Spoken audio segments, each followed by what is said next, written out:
A History of Us by Joy Hakim. Chapter 24. The First Virginians. In 1607, Europe was changing.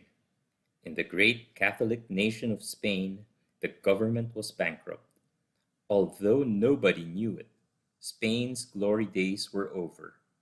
Would that arrogant little Protestant island, that England, become Europe's new leader? Now that England's magnificent Queen Elizabeth was dead, no one knew where England was heading. The world was in for astonishing changes in 1607. Would they be changes for the better? Not for those people called Indians, who would soon meet the pale skinned English. When English parents told stories to their children, they often spoke of monsters, trolls, wild beasts, and witches, but they also told tales of splendor and goodness. Every child heard the Bible's first story, which is of a Garden of Eden. Eden was a place of great beauty, a paradise.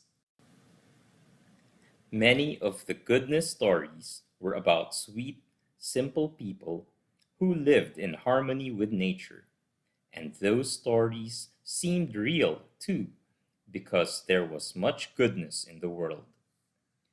So when English men and women learned of a land of great beauty, where people lived close to nature, many of the English thought of that land as paradise.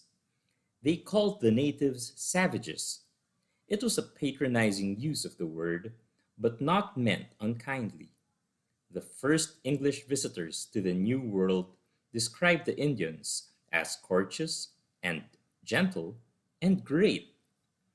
But later, when others met those great savages, they found they didn't always act as people do in storybooks.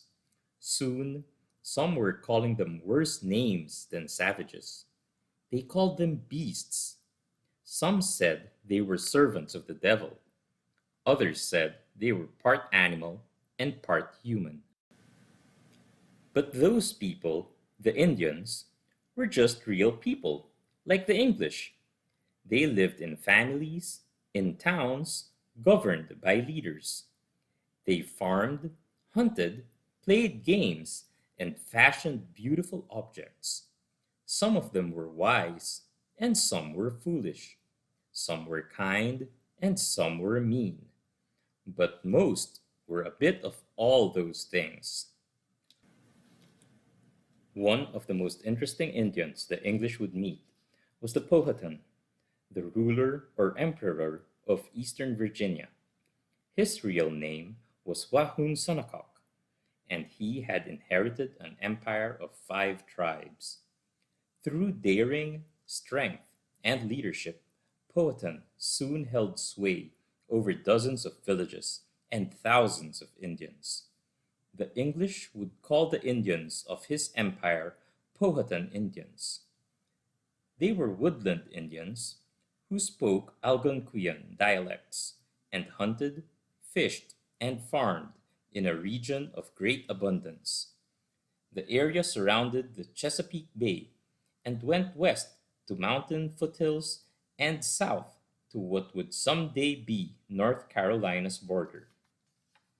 It was a land of rivers, bays, and estuaries, of ducks, geese, wild turkeys, and deer, of fertile soil, fish, and shellfish, of wild berries, nuts, and grapes.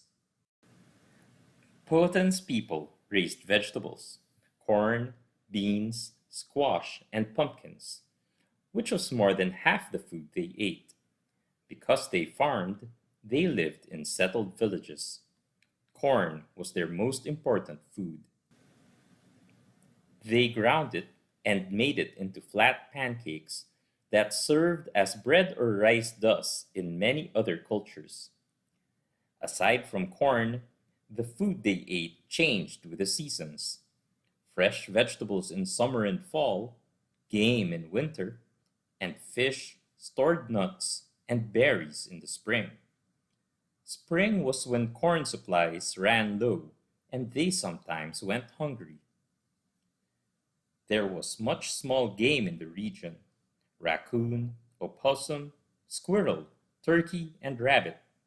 But it was deer these Indians relied on most for food and clothing.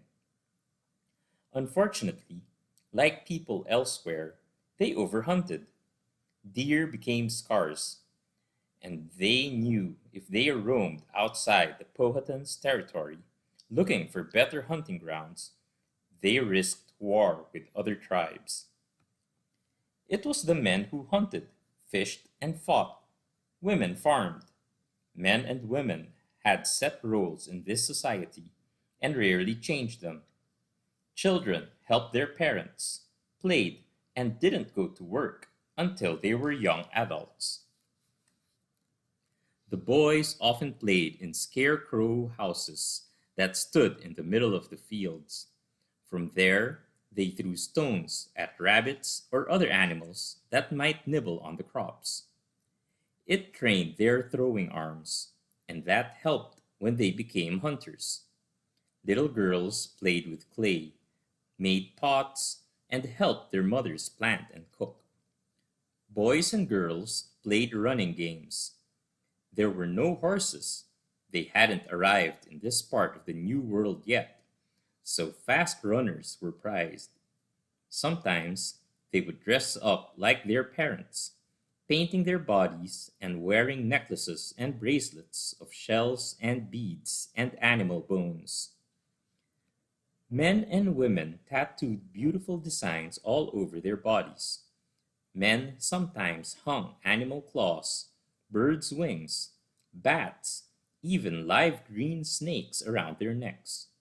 They rubbed themselves with bear grease. It repelled mosquitoes, kept them warm, and made their skin glisten in the sunshine. Most of the year, these Indians needed little clothing, although in winter they wore deerskin garments and sometimes cloaks of feathers or fur. The great Powhatan had beautiful deerskin sewed with designs in lustrous pearls. Powhatan had stacks of deerskins and a storehouse of corn, and he had copper and pearls. The tribes brought all this and more to him. It was tribute given to a ruler.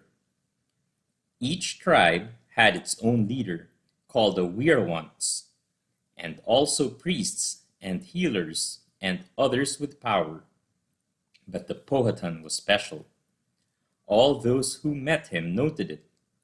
He knew how to command, when to be stern and unforgiving, and when to be understanding. The story was told of the time he visited the Potomacs, who were under his rule. The young Potomac warriors came before him, and each told of awesome deeds of valor against fierce enemies or wild beasts of the forest. Finally, one young man stood before Powhatan and said, "I, my lord, went this morning into the woods and valiantly killed 6 muskrats.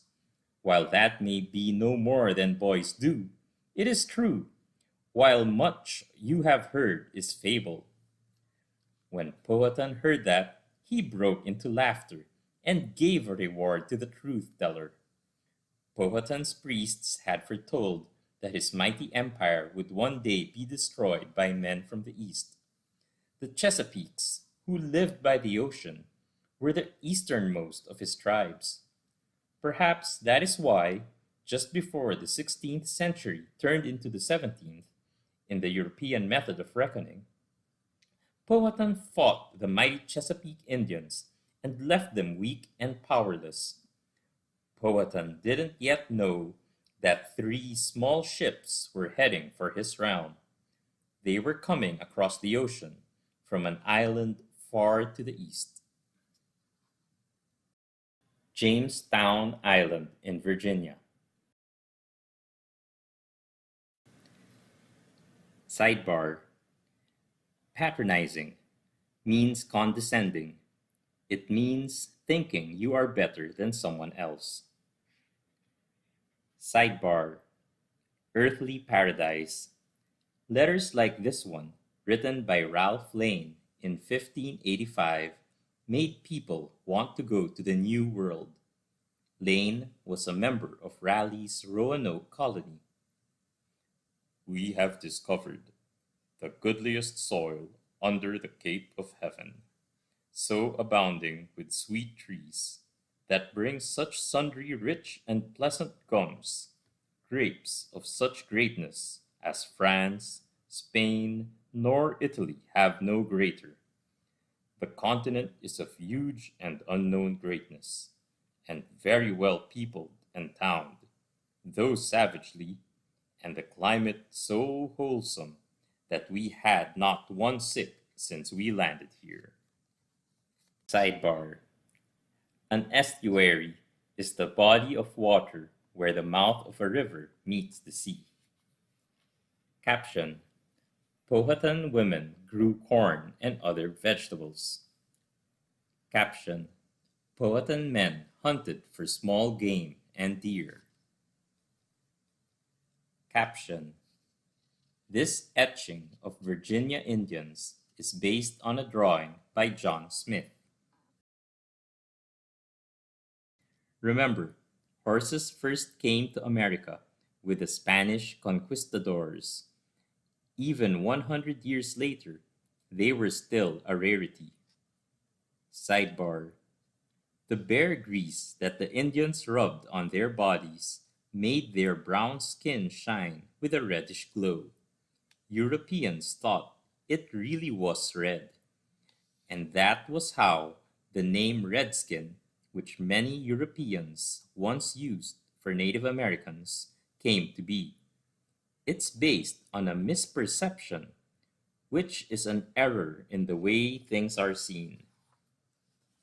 Sidebar: The Chesapeakes lived on land that is now included in the cities of Virginia Beach, Norfolk, Portsmouth, and Chesapeake. Werowance is a Delaware Indian word that means, literally, he is rich. Caption: A deerskin mantle that belonged to Powhatan.